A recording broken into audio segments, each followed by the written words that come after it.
ചുറ്റുമുള്ള സാഹചര്യം നമ്മളെ ബുദ്ധിമുട്ടിക്കുന്നതാണെങ്കിലും മറ്റുള്ളവരുടെ ഇടപെടലുകൾ നമ്മളെ മോശമായി ബാധിക്കുന്നുണ്ടെങ്കിലും നമ്മുടെ ഉള്ളിലെ വെളിച്ചം കെടുത്താതിരിക്കുക എന്നുള്ളത് നമ്മൾ ഏറ്റെടുക്കേണ്ട ഒരു ഉത്തരവാദിത്വമാണ്.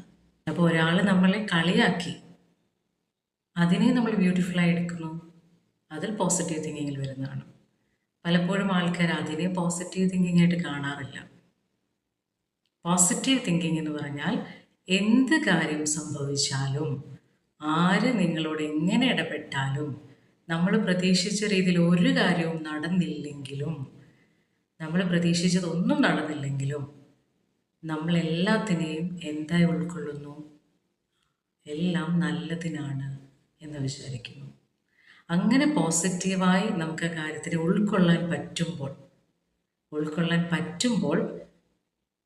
നമുക്കതിനെ റിലേറ്റ് ചെയ്തിട്ടുള്ള സങ്കടം ഉണ്ടാവില്ല, നമ്മൾ സ്റ്റക്കാണെന്ന് തോന്നത്തില്ല, നമുക്കതിനെ പറ്റിയുള്ള കൺഫ്യൂഷനോ ടെൻഷൻസോ ഇനി എന്ത് ചെയ്യും തുടങ്ങിയിട്ടുള്ള ആവലാതികളൊന്നും ഉണ്ടാവില്ല.